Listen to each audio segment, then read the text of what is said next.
kulanti wanaagsan meel kasta oo joogtaan ku soo dhawaada wararka Soomaalida iyo caalamka. Qodobada wararka ugu doorka roonna waxaa ka mid ah Israa'iil oo gudaha u gashay masjidka Al-Aqsa iyo rabshado halkaasi ka socda. Ruushka oo ciidamada Ukraine ugu baaqay inay soo dhiibaan. Muslimiinta Sweden oo ka cadhooday nin gubay kitaabka Quraanka Kariimka ah. Qodobadaasi iyo kuwa kale faahfaahsan ayaad ku daawan doontaan wararka Soomaalida iyo caalamka.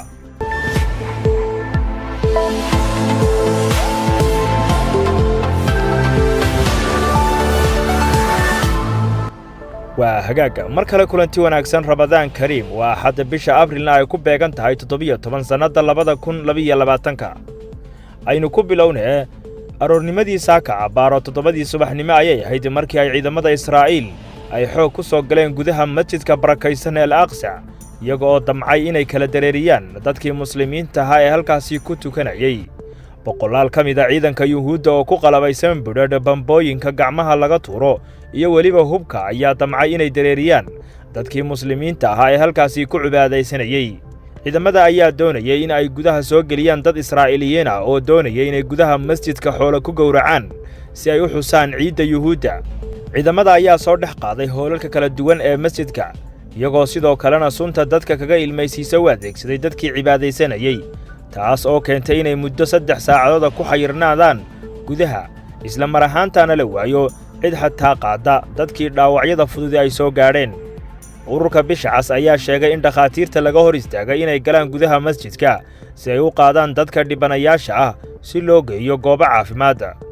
dadka gudaha ku xayirmay ayaa bilaabay inay adeegsadaan sameecadaha codka baahiya iyaga oo dadka reer Falastiin ugu baaqay in ay isu soo baxaan si ay u difaacaan masjidka barakaysan ee Al-Aqsa, balse ciidamada Israa'iil ayaa markiiba bilaabay in ay jaraan sameecadihii codka la linayay. usbuucii hore dhamaadkiisii ayay ahayd markii kooxaha midigta fog ee Israa'iiliyiintu ay bilaabeen in ay weeraraan masjidka barakaysan ee Al-Aqsa, waxaana jimcihii weerarkii dhacay ku dhaawacmay 150 ruux oo kala duwan halka xabsiga loo taxaabay tiro ku dhow 500 oo ruux. waxaana goobta soo buuxdhaafiyay boqolaal Yuhuud oo doonaya inay galaan gudaha masjidka si ay halkaasi ugu sameeyaan mid ka mid ah xuska ciidooda oo ah in xoolo lagu soo gowraco gudaha masjidka. ha yeeshee dadka reer Falastiin ayaa si walba isugu dayaya in aan Yuhuuddu guud ahaan la wareegin masjidka iyagoo dhagaxyo u adeegsaday dad Israa'iiliyiin oo basasaarna. sidoo kalena waxay dhigeen mudaharaado kooban oo ay kaga falcelinayaan waxa laga wado gudaha masjidka barakaysan. imaamka masjidka Sheikh Ikram Sabri ayaa wargeyska The Middle East ay u sheegay in ciidamada Israa'iil ay doonayaan inay muslimiinta ka hor istaagaan masjidka si ay Yuhuuddu u gasho. tallaabooyinka ay wado Israa'iil ayay dad badan ku tilmaameen kuwa guracan oo baalmarsan xeerarka caalamiga ah oo dhigaya in aan goobaha cibaadada laga samaynin wax khalkhalgelina. waxaana la sheegayaa in lacag loo yaboohay dadka Yuhuudda ee xoolo ku soo gowraca gudaha masjidkan xasaradu ka taagan tahay ee Al-Aqsa. Al-Aqsa waa masjid barakaysan oo ku yaala magaalada Qudus, waana mid ka mid ah 3 masaajid ee muslimiintu sida weyn u qadariyaan. wuxuu ahaa halkii ugu horeysay ee la faro in muslimiintu u tukadaan. ha yeeshee gacan ku haynta Israa'iil ayaa keentay in masjidku noqdo goob marar badan uu dhiig badan ku daato. dad badan ayaa cambaareeyay falalkii ugu dambeeyay ee halkaasi ka dhacay, waxaana ka mid ah ra'iisul wasaarihii dhawaan xilka laga qaaday ee Pakistan Imran Khan. sidoo kalena dawladda Morocco ayaa saaka cambaaraysay wixii halkaasi Yuhuuddu ay ka geysatay. waa hagaag haatanna dhankaasi iyo waddanka Ukraine. sida ay ku waramayso wakaaladda wararka ee militariga Ruushka ayaa ciidamada Ukraine ee ku sugan magaalada la go'doomiyay ee Mariupol ugu baaqay in ay soo dhiibaan isla mar ahaantaana ay iska dhigaan hubka si ay naftooda u badbaadiyaan. subaxnimadii saaka oo Axad ayaa wasaaradda difaaca ee Ruushku ku dhawaaqday qorshahan ah in ciidamada Ukraine laga dalbaday in ay calanka cad taagtaan isla mar ahaantaana ay si fudud uga soo baxaan dhufaysyada ay ku jiraan. sidoo kalena Ruushka ayaa dadka reer Ukraine ee ku jira gudaha warshadii dhawaan la duqeeyay ee Azovstal u sheegay in la siiyay muddo ay kaga soo bixi karaan halkaasi, taas oo ah ilaa 1 duhurnimo oo maanta oo Axad ah. waxaana tan lagu sheegay inay ka dhigan tahay sidii ay Moscow isugu diyaarin lahayd la wareegisteedii u dambeysay ee magaaladan muhiimka ah. Mariupol ayaa ah meesha ugu xun ee ay ka dhaceen dagaaladii dhex maray labada dhinac, iyada oo go'doon ku jirtay toddobaadadii la soo dhaafay. sida dhawaan la xaqiijiyay waxa magaaladan ku dhintay dad ku dhow 20,000 oo ruux kuwaasi oo dadkii ugu badnaa ee abid hal goob ku wada dhinta dalka Ukraine. sidoo kalena ciidamada Ruushka ayaa dhawaan sheegay inay burburiyeen warshadii xadiidka shiili jirtay ee Azovstal, taas oo la aaminsan yahay inay ka mid tahay goobihii gabaadka laga dhigtay. In waqti xaadirkan uu Ruushku dalbado in ciidamada Ukraine soo dhiibaan ayaa lagu macneeyay sida uu yeeshay gacanta sare ee dagaalka, iyadoo magaaladani u tahay goob muhiim ah oo istiraatiiji ah. waxaana tani Moscow u sahli doontaa in ay si fudud ugu xidhanto gobolkii ay qabsatay 2014 ee Crimea, kaas oo dhaca meel aan ka fogeyn halka ay ku taalo dekedii Ukraine ugu camirsanaan jirtay ee Mariupol. dadkii rayidka ahaa ee ku xayirnaa gudaha magaalada duqaymuhu ku socdaan ayaa bilaabay inay sameeyaan ka bixitaankii ugu dambeeyay ee goobtan halista ah.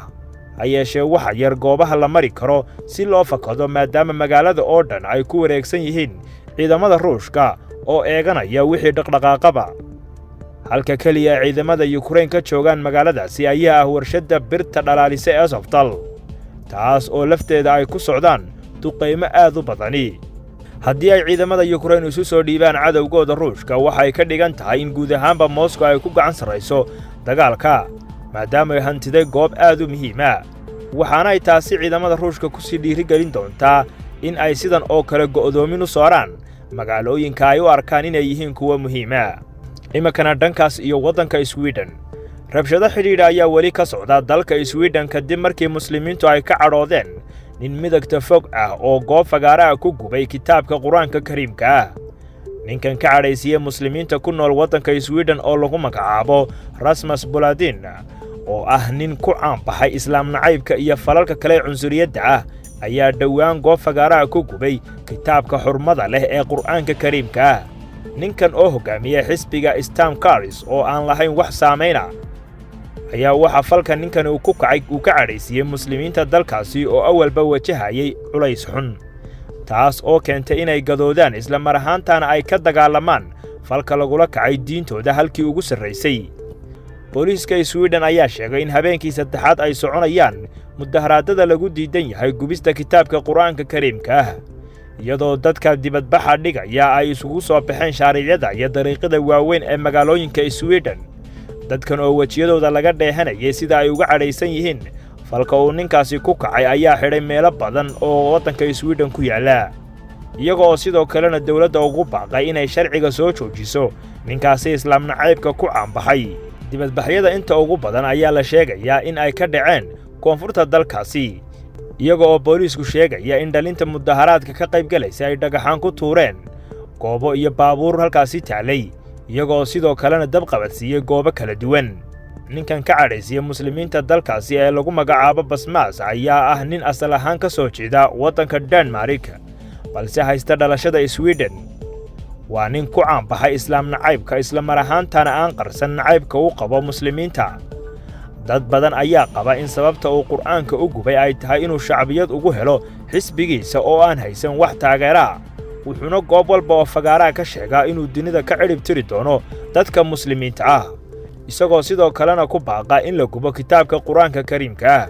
dawlado badan oo reer Yuruba ayaa ninkan ka mamnuucay inuu dalkooda soo galo, waxaana ka mid ah dawladda Jarmalka oo dalkeeda ka musaafirisay kadib markii la ogaaday inuu wado waxyaabo bulshada iska horkeenaya.